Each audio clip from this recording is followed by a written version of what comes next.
इस कार्यक्रम के पुण्यार्जक हैं गुरु चरणों में समर्पित श्रीमती प्रेमलता जैन, श्री विजय जैन, मंजू जैन जी, गगन जैन, केटी जैन जी, अरु जैन, गौरव जैन, निहाल जैन, चांदनी जैन जी परिवार, ह्यूस्टन टेक्सास, अमेरिका।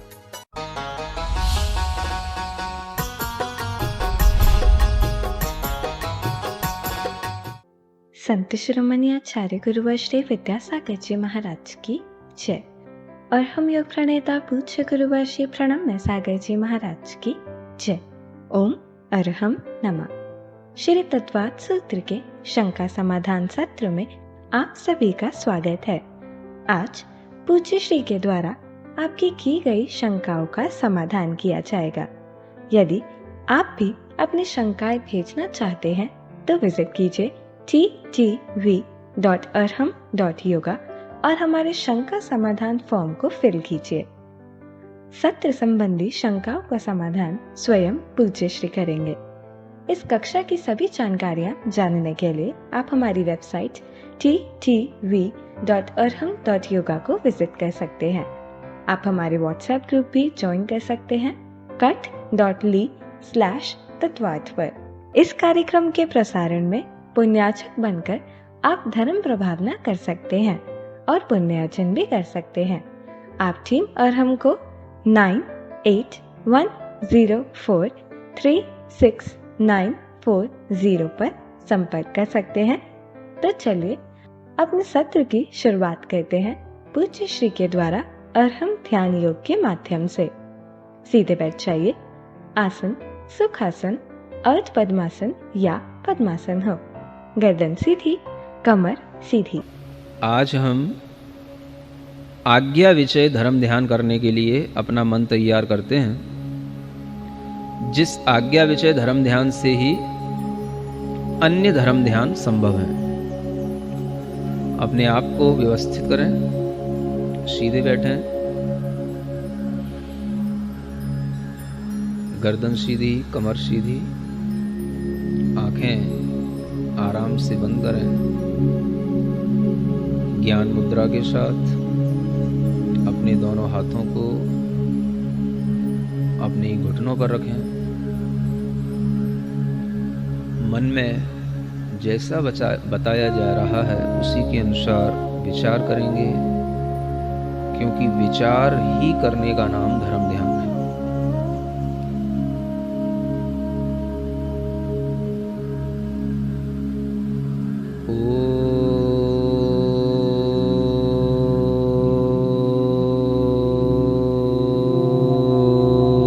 अरहम नमः। ओम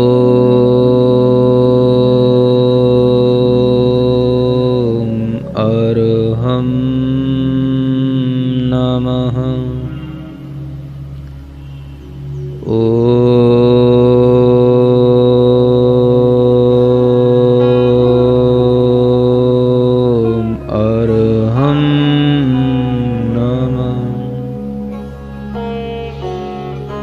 गहरी लंबी श्वास लेकर शांति से बैठेंगे।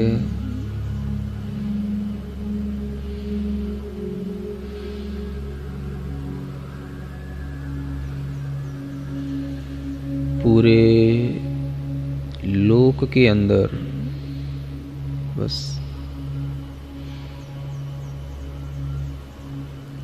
पूरे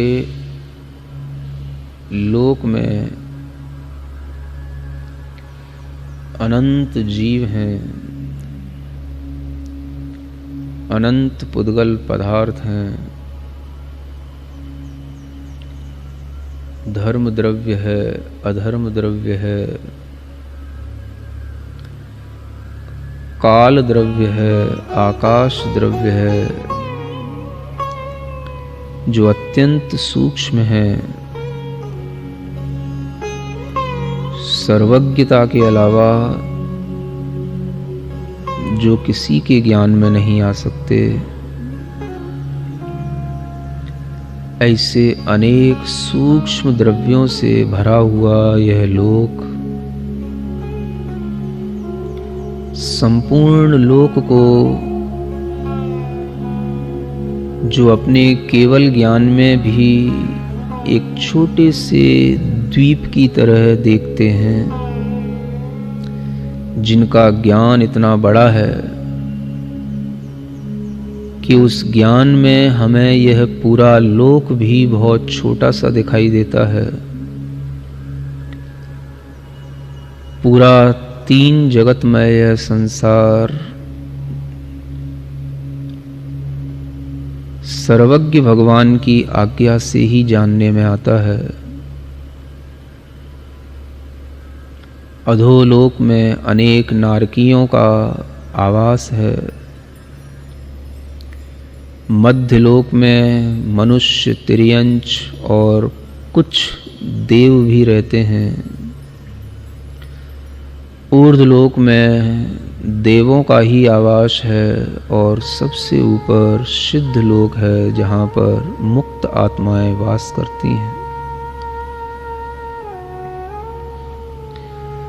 संसार का प्रत्येक पदार्थ सूक्ष्म से सूक्ष्मता की ओर जब हम देखते हैं तो परिणमन, परिवर्तन, उत्पाद व्यय द्रव्य के माध्यम से कर रहा है।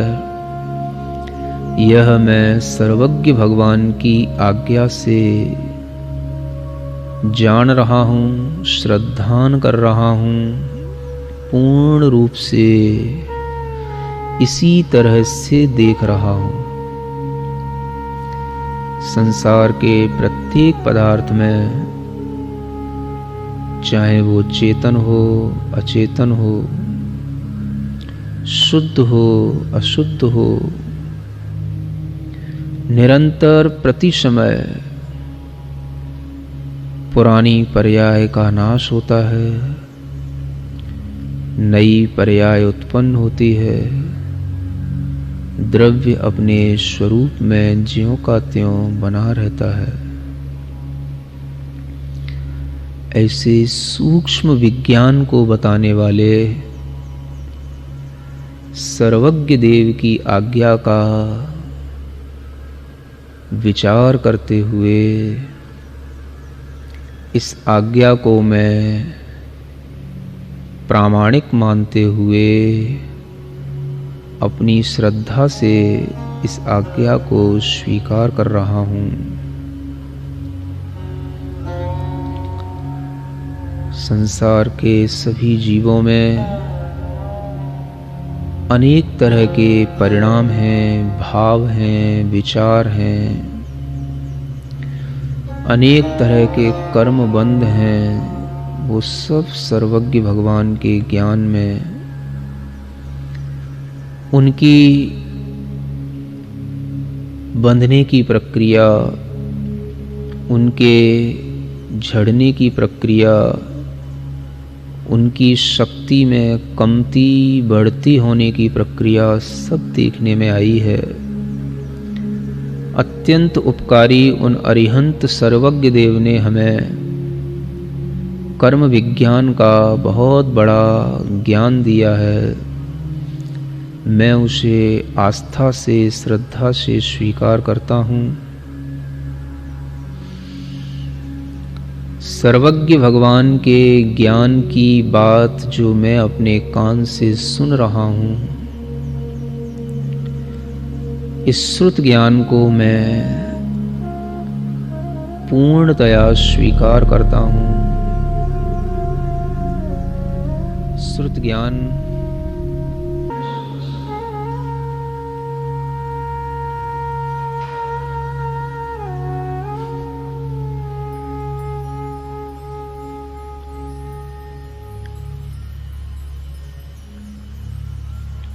सर्वज्ञ देव के ज्ञान से जो श्रुत ज्ञान मुझे प्राप्त हो रहा है, मैं उससे पूरे जगत को जान रहा हूँ, उसी तरह से मान रहा हूँ। संसार के सभी प्राणियों में कर्मों को बंधता हुआ, कर्मों के अनेक तरह के अपकर्षण उत्कर्षण आदि को मैं देखता हुआ भगवान जिनेंद्र देव की आज्ञा के अनुसार जीवों का परिणमन देख रहा हूँ।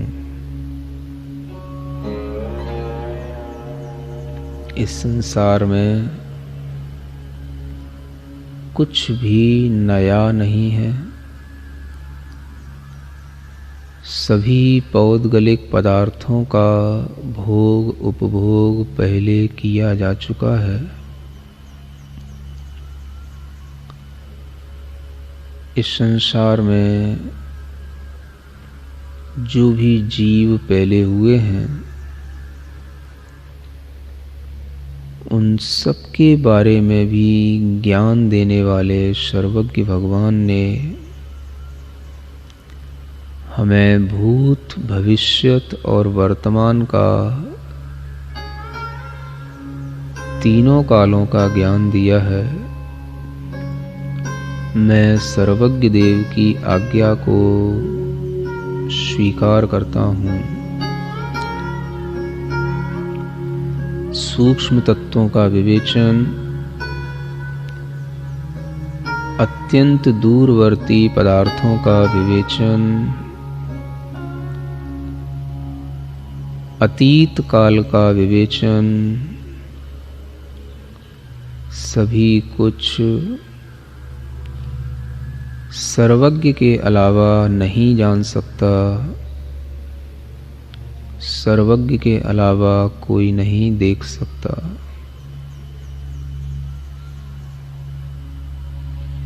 मैं आनंदित हूँ। मुझे आज सर्वज्ञ भगवान की आज्ञा का चिंतन करने का यह समय मिला। ओम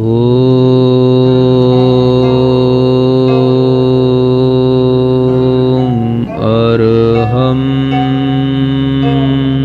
नमः। ओम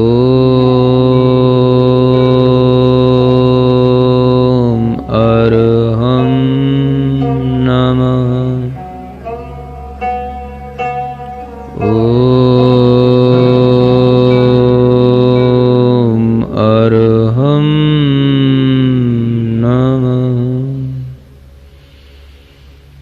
अपनी दोनों हथेलियां घिसकर आंखों पर रखें। ओम अरहं परम शांति परम शांति परम शांति। इस ध्यान को पुनः सुनने के लिए आप विजिट कर सकते हैं हमारा YouTube चैनल अरहम ध्यान योग। चलिए पूज्य गुरुवर के चरणों में चलते हैं। प्रज्ञा मोदी जी भोपाल से पूछती हैं, मुनिषी के चरणों में कोटिशा नमोस्तु।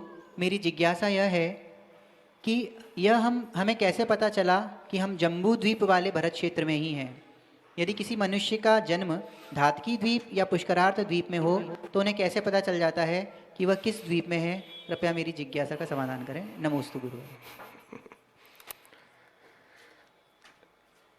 हम जहाँ रहते हैं वहाँ पर उत्पन्न हुए तीर्थंकरों के माध्यम से हमें पता पड़ता है कि हम कौन से क्षेत्र में रहते हैं।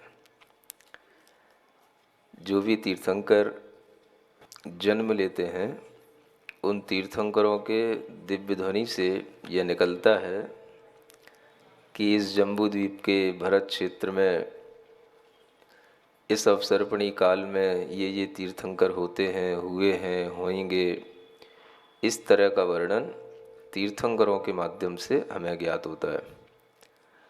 इसलिए यह शंका का समाधान शास्त्रों के माध्यम से ही होता है और आगम में जो तीर्थंकरों के लिए बताया गया है कि ये 24 तीर्थंकर इस काल में इस क्षेत्र में होते हैं, तो वो इसी क्षेत्र के तीर्थंकरों में जो तीर्थ का प्रवर्तन होता है, उस तीर्थ के प्रवर्तन के माध्यम से ही जो भी जीव वहाँ पर श्रावक श्राविका आदि के रूप में आते हैं तो वह उसी क्षेत्र के कहलाते हैं। इसीलिए आपको याद दिलाने के लिए प्रतिदिन जो आप अभिषेक करते हैं या कोई शांति धारा वगैरह करते हैं तो उसमें सुबह सुबह आपको याद दिलाया जाता है जम्बू द्वीपे भरत क्षेत्रे आर्यखंडे, है ना। फिर अपने अपने प्रदेश का नाम आकर के लेके भारत देशे, फिर प्रदेश का नाम लेकर के अपने नगर का नाम लिया जाता है।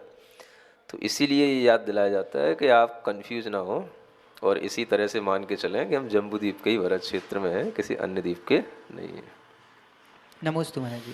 महाराज जी, ममता जी जैन गाजियाबाद से पूछ रहे हैं, अढ़ाई द्वीप के अंदर जो समुद्र है क्या उसमें मनुष्य रहते हैं?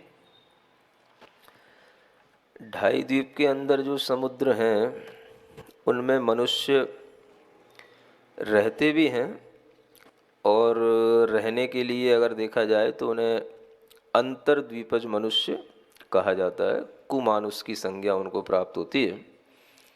तो उस तरह के मनुष्य भी रहते हैं और अन्य मनुष्य भी कहीं से कहीं तक पहुंच भी जाते हैं। अनेक ऐसी समुद्रों में भी नगरियां होने का भी वर्णन मिलता है। कभी वो विद्याधरों की धारा भी बनाई जा सकती हैं, देवों के द्वारा भी बनाई जा सकती हैं। ऐसी ये समुद्रों में भी मनुष्यों की स्थिति बन जाती है। नमोस्तु महाराज जी।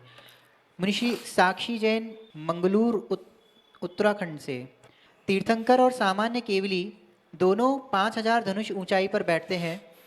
समूहशरण में तीर्थंकर तो गंधकुटी के ऊपर बैठते हैं और सामान्य केवली 12 सभाओं में, तो दोनों की ऊंचाई 5000 धनुष कैसे होगी?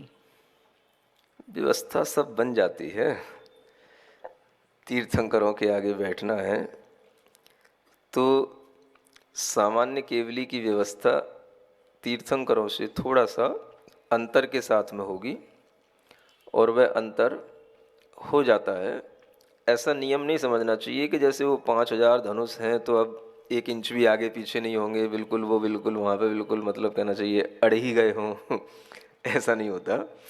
वो सब कुछ जो है व्यवस्था के अनुसार परिवर्तित भी होता है। और तीर्थंकर भी हमेशा ही 5000 धनुष ऊपर रहते हों ऐसा भी नहीं होता, क्योंकि जब वो समोसरण आदि छोड़ते हैं तो उस समय पर कोई वो इतने ऊंचाई पर बैठ कर के वहाँ से मोक्ष नहीं जाते। उस समय पर उनका जो मोक्ष गमन होता है, जैसे पावापुरी है, पद्म सरोवर है, तो वह वहाँ पर स्थित दिखाई देते हैं, वहाँ पर ही हैं। तो ऐसा नहीं समझना चाहिए कि ये 5000 धनुष की नियामकता हो गई तो वो बिल्कुल एक तरह से फिक्स हो गया, उसके नीचे नहीं आ सकते हैं। इस तरह का विचार नहीं। वो अपनी योग्यता के अनुसार और अपनी परिस्थितियों के अनुसार अपने उस आवागमन की ऊंचाई को बदल सकते हैं। नमोस्तु मुनिषी। इन्हीं का एक और प्रश्न है, साक्षी जी का ही। नमोस्तु गुरुवर, क्या राजा को सूतक पातक नहीं लगता? क्या चक्रवर्ती के घर में जब संतान होती है क्या तब भी नहीं लगता? हाँ, राजाओं को सूतक पातक, चक्रवर्तियों को एक विशेष काल की अवधि में, अब चक्रवर्तियों के इतना बड़ा परिवार है, 96,000 क्या है रानियां हैं, साल भर चलेगा। तो वो तो फिर कभी धर्म ध्यान कर ही नहीं पाएगा, कभी कोई पूजा विधान कर ही नहीं पाएगा। तो ये जो सूतक और ये सब पातकों की व्यवस्थाएं हैं, ये थोड़ा सा ऐसा लगता है कि ये सब पंचम काल के हिसाब से जब मोह की मात्रा ज़्यादा बढ़ जाती है, मोही जीवों के लिए ये ज़्यादा लागू होते हैं। इसीलिए आपको एक बार बताया था प्रवचन में, कभी आपने पुराने प्रवचन याद करना, कि जिसका जितना बड़ा परिवार होता है उसका मोह उतना कम होता है, और जिसके परिवार जितने छोटे होते हैं, एक बच्चा होगा तो उसका मोह बहुत प्रगाढ़ होगा। ये एक दिन आपको इसीलिए बताया था। इससे भी यही चीज़ सिद्ध होती है कि सूतक पातक क्षत्रियों के लिए इसीलिए नहीं लगते क्योंकि उनके पास में बहुत उनकी संतानें होती हैं और उन्हें उससे ना तो उतना हर्ष होता है और ना उतना दुख होता है जितना एक सामान्य व्यक्ति को हुआ करता है। तो यही उनकी क्षत्रियता की विशेषता होती है और इसी के कारण से वो उनको सूतक पातक का दोष नहीं लगता है। नमोस्तु मुनिषी। मुनिषी अर्पिता जी थांडला से पूछ रही हैं, नमोस्तु गुरुदेव, क्या जैन आगम में ऐसा कोई उल्लेख मिलता है जिसमें शूद्र विद्या से किसी के मन की बात जानी हो और उसके मन तथा आचरण को नियंत्रित किया हो? अगर हो तो इससे बचने के क्या उपाय हैं? विद्याओं से किसी के मन की बात नहीं जानी जाती, विद्याओं के माध्यम से तो किसी के शरीर आदि में प्रवेश हुआ जा सकता है, किसी के लिए छोटा बड़ा रूप बनाया जा सकता है, किसी को किसी भी तरह से परेशान किया जा सकता है, लेकिन मन की बात जानने के लिए विद्याओं का इतना सहारा नहीं लिया जाता और उसके माध्यम से कोई किसी के मन को नियंत्रण किया भी नहीं जाता। नमोस्तु मुनिषी। मुनिषी अमित जी मुंबई से पूछ रहे हैं, उपशम या क्षयोपशम सम्यक दर्शन हो गया, ये कैसे पता करें? आपके लिए पहले भी कई बार कहा जा चुका है, ये कोई भी जो भाव हैं, सम्यक दर्शन के भाव हों, चाहे वो हमारे पारिणामिक भाव हों, चाहे वो किसी भी तरह के औदयिक या औपशमिक भाव हों, ये सब भाव हमारे अंदर होते ज़रूर हैं, लेकिन हम इन भावों को पकड़ नहीं सकते। ये भाव अत्यंत सूक्ष्म होते हैं। कर्मों का उपशमन हो गया, क्षय हो गया, क्षयोपशम हो गया, ये हमारे कर्म के भाव ग्रहण में नहीं आ सकते। हाँ, इतना जरूर है कि उससे उत्पन्न होने वाला जो परिणाम है, जो कार्य है, वो हमारे ग्रहण में आ जाता है। क्षयोपशम पहले आपका थोड़ा था, अब बढ़ गया, तो इससे आप अनुमान लगा सकते हैं कि कर्म के क्षयोपशम आपके बढ़ गए। पहले आपका मिथ्यात्व का परिणाम तीव्र था, अब आपका शांत हो गया, अब आपको मिथ्यात्व कषाय उत्पन्न नहीं होती है, मिथ्यात्व भाव उत्पन्न नहीं होता। तो ये कार्य को देख करके अनुमान लगाया जाता है। कभी भी इन परिणामों को हम डायरेक्ट पकड़ नहीं सकते, ये सूक्ष्म परिणाम हैं, इन्हें हमें आगम से ही स्वीकार करना होता है। नमोस्तु मुनिषी। अर्पिता जी थांडला से पूछ रही हैं, क्या रागी द्वेषी देव भी नंदीश्वर पूजा में आते हैं? आगम में उनके सम्यक दर्शन के बारे में क्या उल्लेख है? क्या वे मिथ्यात्व के साथ आते हैं? रागी द्वेषी तो सभी होते हैं, कोई भी देव वीतरागी थोड़े ना होते हैं। बात मिथ्यात्व की और सम्यक दर्शन की है, वो अलग बात है। मिथ्यात्व के साथ भी राग द्वेष होता है और सम्यक दर्शन के साथ भी राग द्वेष होता है। मिथ्या दृष्टि जीव भी नंदीश्वर आदि दीपों में पूजा वंदना के लिए पहुंचते हैं, सम्यक दृष्टि जीव भी पहुंचते हैं। तो मिथ्या दृष्टि जीवों में बहुत सारे जीव तो इसलिए भी पहुंचते हैं कि जब उनके सरदार जाते हैं तो उन्हें भी जाना पड़ता है। सरदार माने उनके जो बॉस हैं, उनके मुख्य इंद्र हैं, वो जब पहुंचते हैं तो उनका जाना भी उनके लिए नियामक हो जाता है। अब वो वहाँ जाएंगे, पूजा करेंगे, अब उनकी इच्छा किसी भी तरह की हो, वो वहाँ पे जाकर के नृत्य भी कर सकते हैं, वो वहाँ पे जाकर के केवल उस माहौल में अपने आप को किसी भी तरह से आनंदित भी रख सकते हैं। किसी भी तरह से वो अनुचर बन करके जैसे उनके मुख्य इंद्र कर रहे हैं वैसा भी कर सकते हैं। श्रद्धा से भी कर सकते हैं और बिना श्रद्धा के भी कर सकते हैं। ये उनके ऊपर है कि वो अपने मन में क्या विचार कर रहे हैं। मिथ्या दृष्टि बहुत से देव होते हैं, जिनेंद्र भगवान की पूजा करते हैं तो वह कुल देवता मान करके भी करते हैं कि भाई अब इनके कुल में जन्म लिए, ये हमारे कुल देवता हैं तो इनकी पूजा करना है। तो वह कर्म क्षय का निमित्त मान करके नहीं करते। जो कर्म क्षय का निमित्त मान करके करते हैं वो सम्यक दृष्टि होते हैं, और जो मिथ्या दृष्टि होते हैं वो उन्हें कुल परंपरा का कुल देवता मान करके करते हैं। तो इसी तरह की पूजाएं करने के लिए उन्हें कि भाई हाँ, साल में इस प्रकार से हमारे लिए वहाँ जाना ही होता है, हमें ऐसे पूजन करना ही होता है। जैसे बहुत कुछ आप लोग करते हो कि कोई काम होते हैं तो हमें परिवार सहित जब कोई जा रहा है, कर रहा है, तो हमें भी उनके साथ में जुड़ करके कर लेना होता है। तो उसी तरह से वो लोग भी कर लिया करते हैं। तो ये उनकी भावना रहती है, लेकिन उनकी भावना कोई विशेष रूप से उनसे हमें कर्म क्षय हो, उस पूजा के माध्यम से हमें मोक्ष मिले, इस तरह की कोई उनकी भावना नहीं होती है। नमोस्तु मुनिषी। मुनिषी रूपाली जी जैन जबलपुर से पूछ रही हैं, शुल्लक महाराज जी को इच्छामी क्यों बोलते हैं?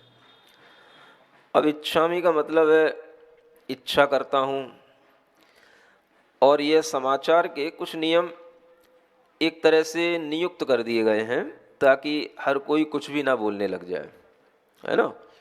तो जो निर्ग्रंथ रूप को धारण करने वाले होते हैं उनके लिए नमोस्तु है, और जो ये क्षुल्लक अलग हैं उनके लिए इच्छामी शब्द है। इच्छामी का मतलब है कि हम भी आपकी तरह कहना चाहिए गुणों को धारण करें, या हम भी आपकी तरह व्रतों को धारण करें, हम भी आपकी तरह यह श्रावक की उत्कृष्ट व्रतों का पालन करें, इस तरह की मैं भी इच्छा करता हूँ। इस भावना के साथ में उनको इच्छामी समाचार किया जाता है, यह शास्त्रोक्त है।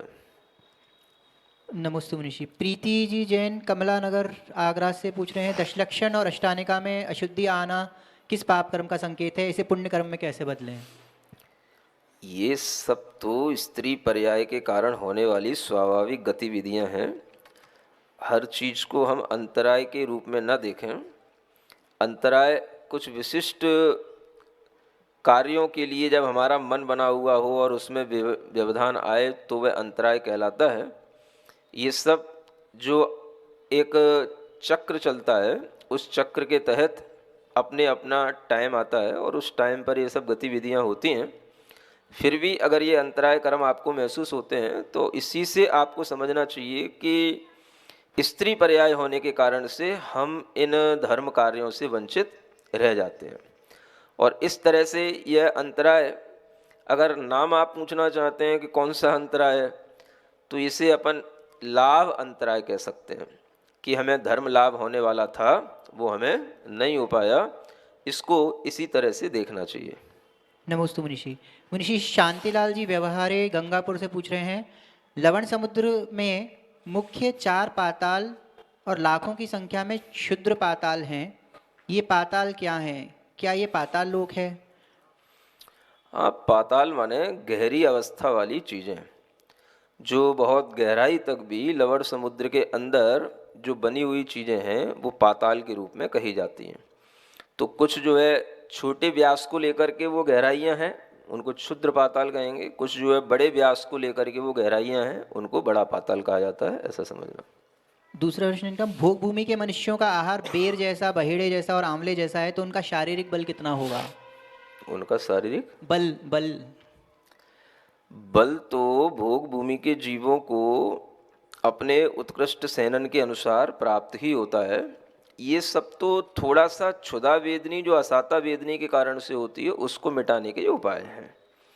और वह असाता वेदनी को दूर करने के लिए इन चीज़ों का इस तरह से सहारा लेते हैं और वो उनके लिए उतना ही पर्याप्त हो जाता है। इसी का नाम तो भोग भूमि है। अगर ये व्यवस्था भोग भूमि में आप जैसे तरीके से आहार करने की हो, तब तो फिर वो बहुत बड़ा कष्ट का काम है। जो जितना ज़्यादा ले, ज़्यादा टाइम तक ले, तो ये उतना ही टाइम तक अपनी असाता को दूर करने का, कष्ट को निवारण करने का वो समय देना है। तो इसीलिए भोग भूमि के लोगों को देख करके समझना कि देखो इनके लिए कितना सुख है कि इतना सा आहार लेकर के तृप्त हो जाते हैं। तो यही उनके लिए भोग भूमि की व्यवस्था उत्तम व्यवस्था होती है, ये बताने के लिए ये सामने बात आती है। और इसी से हमें समझना चाहिए कि उनके इतने ही आहार से उनको तृप्ति हो जाती है। वो आहार उनके लिए नाम मात्र का होता है, बाकी तो उनका बल अपना सहनन कभी भी कमज़ोर नहीं होता। वो तो केवल थोड़ी सी तृषा को, भूख को शांत करने के लिए इस तरह का आहार लेते हैं। नमोस्तु मुनिषि। मुनिषि सरला जी जैन पटना बिहार से पूछ रहे हैं, गुरुदेव को बारंबार नमोस्तु। मेरी शंका यह है कि हर समय आत्मा में कषाय के ही भाव आते हैं, सम्यक दर्शन के भाव नहीं आते हैं, समाधान करेंगे। कसाय के भावों का सम्यक दर्शन के भावों से कोई विरोधाभास नहीं है। कसाय के भाव अलग चीज है और सम्यक दर्शन के भाव अलग चीज है। सम्यक दर्शन का विरोधी मिथ्यात्व परिणाम होता है। आप समीचीन श्रद्धान करके भी, तत्व श्रद्धान करके भी कभी कभी थोड़ी बहुत कसाय के भावों की अनुभूति कर सकते हैं, उससे कोई सम्यक दर्शन बिगड़ नहीं जाएगा। आपको ध्यान रखना है कि जब छायक सम्यक दृष्टि भरत और बाहुबली दोनों भाई भाई आपस में लड़ सकते हैं, और भी अनेक उदाहरण आपके सामने हो सकते हैं, तो कभी भी इस तरह के गुस्सा करने से, युद्ध करने से सम्यक दर्शन को आघात नहीं पहुंचता। ये कसाई की प्रणाली अलग चलती है। सम्यक दर्शन डिपेंड करता है हमारे तत्व श्रद्धान पर। आत्मा परमात्मा का जो सिद्धांत है, उस श्रद्धान पर हमारे अंदर वो सम्यक दर्शन का परिणाम बना रहता है। तो इसको आप कसाय के साथ ना जोड़ें। इसका विपरीत कसाय नहीं है, इसका विपरीत मिथ्यात्व भाव है, उसको देखें। नमोस्तु मुनिषि।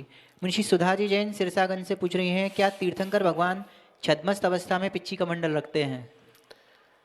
तीर्थंकर भगवान को पिच्छी कमंडल की कोई आवश्यकता छद्मस्त अवस्था में भी नहीं रहती है, क्योंकि उनके लिए कमंडलों का कोई उपयोग नहीं है।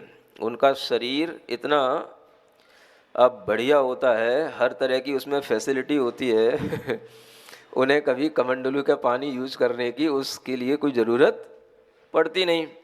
उनका शरीर स्वभाव से सुंदर होता है, सुगंधित होता है, उन्हें कभी हाथ पैर धोने की भी ज़रूरत नहीं पड़ती, उनके शरीर में कभी मैल लगता ही नहीं, बाहर की कोई धूल धक्कड़ भी उनके शरीर में कभी चिपकती नहीं, हमेशा जो है वो बिल्कुल शुद्ध बने रहते हैं। तो इसलिए उनको कमंडल की ज़रूरत नहीं और पिच्छी की ज़रूरत भी इसलिए नहीं होती क्योंकि उन्हें मुनि दीक्षा लेते ही उत्कृष्ट संयम की प्राप्ति हो जाती है, जिसके माध्यम से वो क्षुद्र सूक्ष्म जीवों का भी परिहार अपने ज्ञान से कर सकते हैं। बिना पिच्छी का प्रयोग किए भी वह अपने सूक्ष्म जीवों का परिहार करके अपनी प्रवृत्ति कर लेते हैं। ये उनके संयम की विशेषता से संभव होता है, इसलिए उन्हें पिच्छी कमंडल की कोई आवश्यकता नहीं होती है। नमोस्तु मुनिषि। मुनिषि अनुभा जी जैन बड़ौद से पूछ रहे हैं, नमोस्तु गुरुदेव, मेरी शंका है कि अनुग्रह शब्द से क्या तात्पर्य है, कृपया समझा दीजिए। अनुग्रह का मतलब होता है उपकार।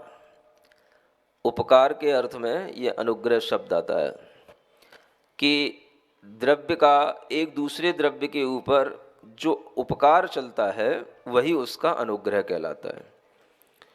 यह उपकार किसी भी रूप में हो सकता है। द्रव्य अपना अपना कार्य करे, उस कार्य में जो सहयोगी द्रव्य बन रहे हैं वही उसका अनुग्रह कहलाता है। यही अनुग्रह शब्द का अर्थ है। नमोस्तु मुनिषि। मुनिषि सचिन जी जैन अशोकनगर से पूछ रहे हैं, तत्वार सूत्र में कहीं तो संयुक्त अक्षर का 2 बार प्रयोग किया है और बहुत जगह नहीं, जैसे पहले सूत्र में नहीं किया, 9वें में किया है। उदाहरण के रूप में सम्यक दर्शन ज्ञान में संयुक्त वर्ण होते हुए भी ज का प्रयोग 2 बार नहीं किया, परंतु 9वें सूत्र में मति शोतावधि में श का प्रयोग 2 बार किया है। ऐसा है, ये ज वगैरह के चक्कर में आप लोगों को पढ़ना नहीं चाहिए ज़्यादा, है ना। अपन लोग मतलब कहना चाहिए MP के UP के हिंदी शुद्ध भाषा भाषी हैं, अपन को किसी की नकल नहीं उतारना चाहिए। शुद्ध भाषा में बोलें तो अपन ज्ञान को ज्ञान ही बोलते हैं, है ना। अब जो गुजराती वाले होते हैं, जो महाराष्ट्रियन होते हैं, उनको शुरू से ही इनके भाषा में सिखाया जाता है ज्ञान को ज्ञान बोलना, ज्ञान, है ना। तो वो बोलें तो बोलें, आप लोग उनकी नकल ना करें। ये कोई गलत नहीं कहलाता है, ये सही कहलाता है। जैसी जहाँ की भाषा है उसको उसी रूप में बोलना। अपने को बचपन से क्षत्रज्ञ ऐसे ही सिखाया जाता है ना, वर्णमाला ऐसी ही सिखाई जाती है। इसीलिए आचार्य महाराज के समक्ष जब भी कभी ब्रह्मचारी लोग या मुनि महाराज लोग जब तत्वार सूत्र पढ़ते हैं, तो अगर कभी इस तरह से वो ज़्यादा अपनी पंडिताई दिखाते हैं तो आचार्य महाराज उसको पसंद नहीं करते हैं। समझ आ रहा ना।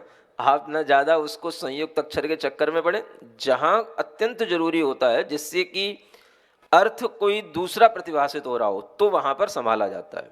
जैसे कि क्षमा बोलना है अपने को, अगर हमने प्रारंभ में बोलना है क्षमा, तो हमें ज़्यादा प्रयास करने की जरूरत नहीं, वो क्षमा बोलने में आ जाएगा। लेकिन जब हमें उत्तम क्षमा बोलना होता है तो वहाँ पर वो क्षमा छा न बन जाए, इसलिए उत्तमक क्षमा इसलिए बोलना वहाँ पर आवश्यक हो जाता है। मोहक क्षयाज, इसलिए वहाँ पर इस तरह का स्वराघात करना जरूरी हो जाता है। लेकिन ज्ञा आदि शब्दों में ऐसा करने की कोई आवश्यकता नहीं है। आप सीधा सीधा बोलिए सम्यक ज्ञान, सम्यक दर्शनक ज्ञान, सम्यक दर्शन ज्ञान, जैसा भी आप बोलें वो सब चलेगा। तो इसमें इतना आपको परेशानी होने की जरूरत नहीं है। आप सीधा सीधा ज्ञान माने ज्ञानी बोलें, है ना। नहीं तो फिर ऐसा होगा कि जैसे हमें कभी आपको ज्ञानी कहना पड़ेगा, फिर हम बोलेंगे ज्ञानी तो फिर आपको अच्छा लगेगा क्या? हाँ, तो समझ लेना। तो फिर जो है आप उसको समझ पाएंगे कि नहीं समझ पाएंगे, ये आप सोच लो। तो इसलिए ज्ञा को ज्ञा ही रहने दो, नहीं तो फिर हमें ज्ञानी को ज्ञानी बोलना पड़ेगा।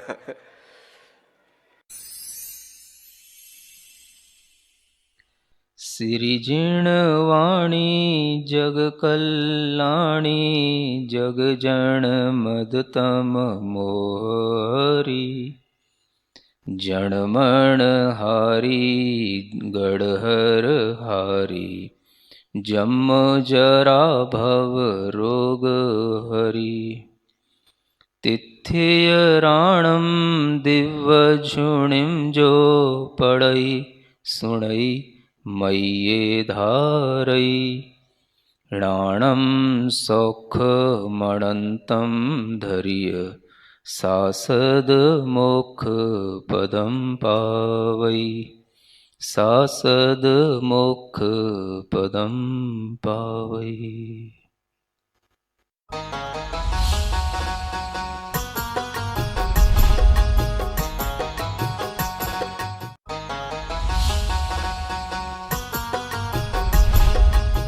इस कार्यक्रम के पुण्यार्जक थे। गुरु चरणों में समर्पित श्रीमती प्रेमलता जैन, श्री विजय जैन, मंजू जैन जी, गगन जैन, केटी जैन जी, अरु जैन, गौरव जैन, निहाल जैन, चांदनी जैन जी परिवार, ह्यूस्टन टेक्सास